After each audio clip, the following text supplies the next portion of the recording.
चुड़ैलों की भूतिया जामुन की मालगाड़ी।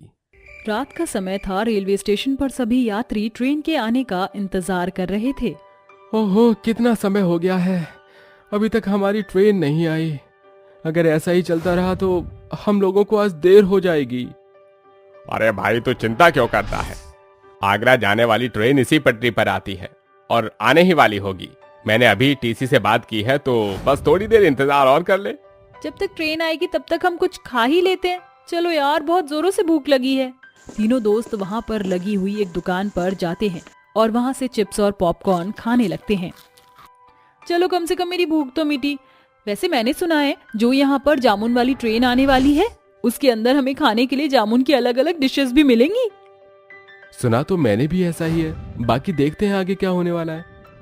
तभी वहाँ पर जामुन की ट्रेन पहुँच जाती है, जिसे देखते ही वहाँ पर खड़े हुए सभी यात्री खुश हो जाते हैं और फौरन ट्रेन में चढ़ने लगते हैं। ये लो, हमारी जामुन की ट्रेन आ गई। अब तो हम लोग अपने आगरा पहुंच ही जाएंगे। वह तीनों वहाँ से जाने ही वाले होते हैं कि तभी वहाँ पर एक बूढ़ा आदमी शरीर पर शॉल लपेटे हुए उन तीनों से कहता है, मत जाओ वहाँ पर, तुम्हारी जान को खतरा है। मत जाओ वहाँ पर, तुम्हारी जान को खतरा है। तुम में से कोई नहीं बचेगा, वो किसी को नहीं छोड़ेंगे। ये आदमी क्या कह रहा है, कुछ समझ नहीं आ रहा। आखिर ये हमें ट्रेन में चढ़ने के लिए मना क्यों कर रहा है? तभी दुकान वाला कहता है, अरे अरे, तुम इस बूढ़े आदमी की बातों पर ध्यान मत दो, ये तो पागल हो चुका है, किसी से कुछ भी कहता है।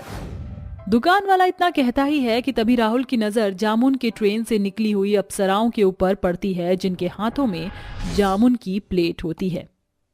इस बूढ़े आदमी को छोड़ो और वहाँ देखो क्या अप्सराएं हैं। मुझे तो यकीन ही नहीं होता। चलो यार, इस ट्रेन में चलना तो पड़ेगा ही। वह तीनों बहुत ही खुशी खुशी जामुन वाली ट्रेन में चढ़ जाते हैं, जहां अंदर सीट से लेकर खिड़कियां तक और सब कुछ जामुन की तरह होता है। क्या बात है, मुझे तो यकीन ही नहीं होता, ये तो जामुन की ट्रेन है जिसमें बैठने की सीटें भी जामुन की हैं। तभी एक अनाउंसमेंट होती है, सभी यात्री कृपया करके अपनी सीटों पर बैठ जाइए, क्योंकि कुछ ही देर में जामुन की ट्रेन चलने वाली है और इस जामुन की ट्रेन का लुत्फ उठाने के लिए धैर्य रखिए। टीसी की आवाज सुनकर सभी पैसेंजर अपनी अपनी सीटों पर आराम से बैठ जाते हैं, जिसके बाद ट्रेन धीरे धीरे चलने लगती है। ट्रेन के चलते ही अनुराग, राहुल और नेहा खुशी से पागल हो जाते हैं। क्या बात है, हमारे इंडिया वाले तो तरक्की पर तरक्की करते जा रहे हैं। अरे देखो जरा, इस ट्रेन की तरफ देखो, भला इस ट्रेन को इतनी खूबसूरती से कोई बना सकता है क्या? ये तो हमारे इंडिया वाले हैं जो कुछ भी कर सकते हैं। बिल्कुल सही कहा, लेकिन यार मैंने सुना था कि यहाँ पर लोगों को जामुन से बनी हुई अलग अलग प्रकार की चीजें भी खिलाई जाती हैं। अभी तक तो कोई यहाँ पर आया ही नहीं है। और मुझे वो अप्सराएं भी नहीं नजर आ रही जिनके हाथों में बने जामुन की थालियां देखी थी। कहाँ गई वो सब? राहुल के मुंह से ये सुनते ही नेहा उसके सर पर एक थप्पड़ मारती है और कहती है, तुझे तो बस हर जगह लड़कियां ही लड़कियां नजर आती हैं। वो ऐसा कह ही रही थी कि तभी ट्रेन के अंदर एक जैसी साड़ियां पहनकर कई सारी सुंदर सुंदर लड़कियां अपने हाथों में जामुन की प्लेट लेकर आती हैं और सभी यात्रियों से कहती हैं, आप सभी का इस जामुन ट्रेन में बहुत बहुत स्वागत है। हमारे इस जामुन की ट्रेन में सभी को जामुन और जामुन से बनी हुई डिशेस फ्री मिलती हैं, जिसका आप सभी लाभ उठा सकते हैं। लेकिन उससे पहले आपको हमारी इस ट्रेन के इन जामुनों को खाना होगा। अरे हाँ हाँ, क्यों नहीं, लाइए दीजिए, मैं तो जरूर खाऊंगा। मुझे तो जामुन पसंद ही नहीं है, मैं नहीं खाने वाली। ओहो नेहा, तुम और तुम्हारे नखरे, चलो आगे से हटो। तुम्हें नहीं खाना तो मत खाओ, लेकिन हमें तो खाने दो। अनुराग और राहुल दोनों ही उन थालियों के अंदर से जामुन उठाते हैं और खा लेते हैं। देखते ही देखते वह जामुन खाते ही जामुन में बदल जाते हैं। वहीं दूसरी तरफ ट्रेन में सफर कर रहा हर एक पैसेंजर जो भी जामुन खाता जा रहा था, वह जामुन में ही बदलता जा रहा था। ये सब देखकर नेहा हैरान रह जाती है, जिसके बाद जामुन लाने वाली सभी सुंदर लड़कियां अचानक से चुड़ैल में बदल जाती हैं और वह जामुन की ट्रेन के अंदर से भूतिया जामुन की मालगाड़ी ट्रेन में बदल जाती है और बाहर से भी वह मालगाड़ी दिखने लगती है। हे भगवान, ये सब क्या हो रहा है? कुछ समझ नहीं आ रहा। हे भगवान, इतनी सारी चुड़ैल, अब मैं क्या करूं? कोई मुझे बचाओ। ये लोग जामुन खाकर जामुन कैसे बन गए? तुम भी इस जामुन को खा लो, नहीं तो अच्छा नहीं होगा। तुमने मेरे दोस्तों के साथ ऐसा क्यों किया है? इन्हें छोड़ दो, जाने दो। तुम ऐसा क्यों कर रही हो?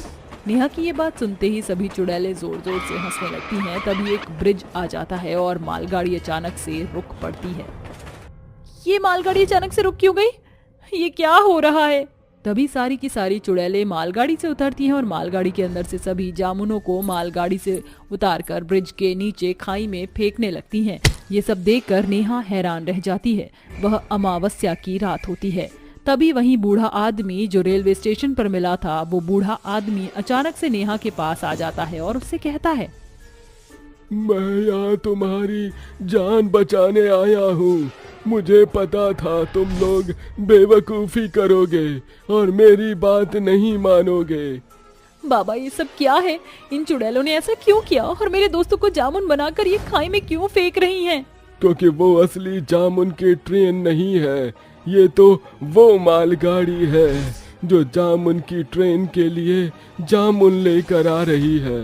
लेकिन उस रात अचानक से बिजली कड़की और इस ब्रिज पर आकर गिरी और ब्रिज टूट गया और वो जामुन की मालगाड़ी रफ्तार से आ रही थी।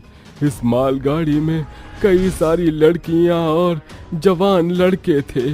उन सभी की जवान मौत हो गई इस ब्रिज से गिरने के बाद। तब से ये मालगाड़ी जामुन की रेलगाड़ी का रूप बदलकर रेलवे स्टेशन पर आती है। लेकिन अब मैं अपने दोस्तों को कैसे बचाऊं? बाबा मेरी मदद करो उन्हें बचाने में।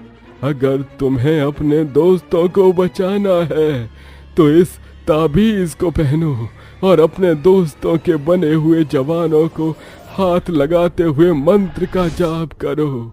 ऐसा कहकर बूढ़ा आदमी नेहा के कानों में मंत्र बता देता है, जिसके बाद नेहा अपने दोस्तों के बने हुए जामुनों के ऊपर हाथ लगाती है और उन्हें पहले की तरह बना देती है और उन्हें मालगाड़ी के बारे में सब कुछ बताती है।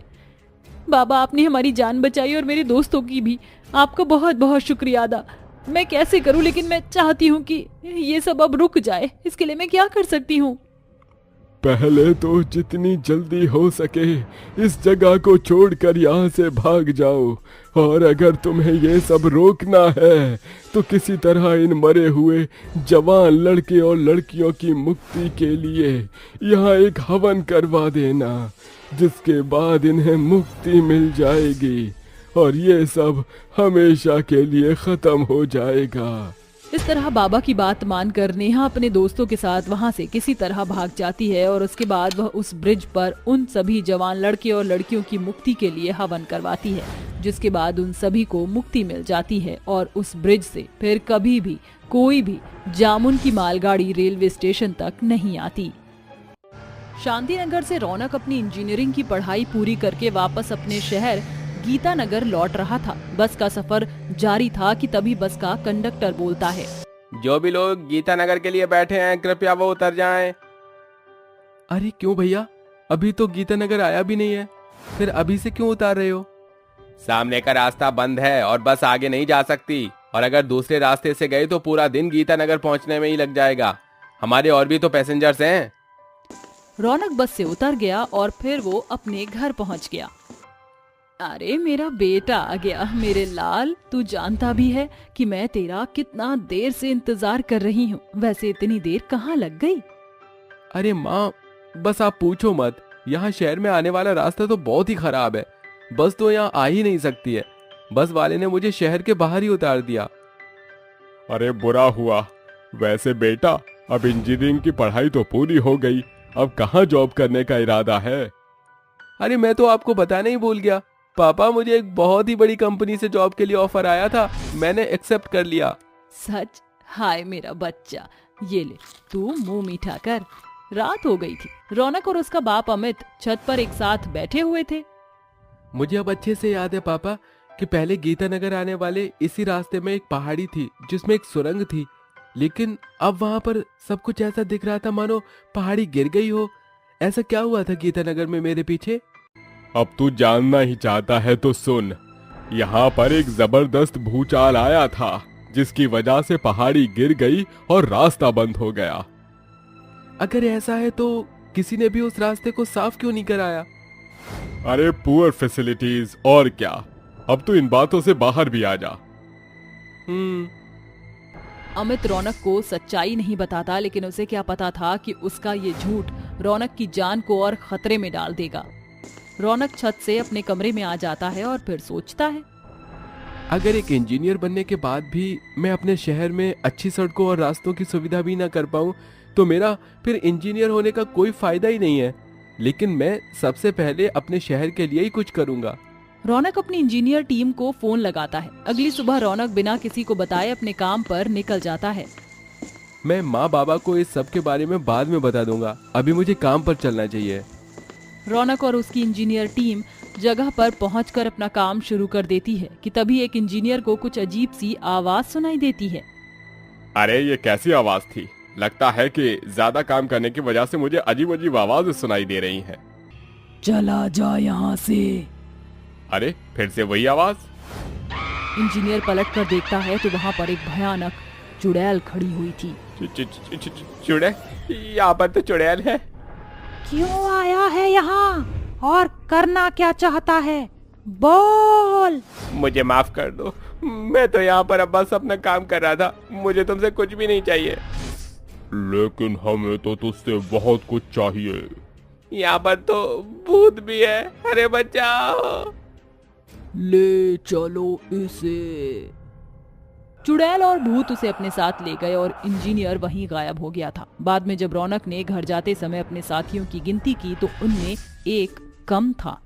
अरे तुम में से एक कम है, कोई जानता है कि वो कौन है? कोई भी जवाब नहीं देता। सभी अपने अपने घर वापस आ गए।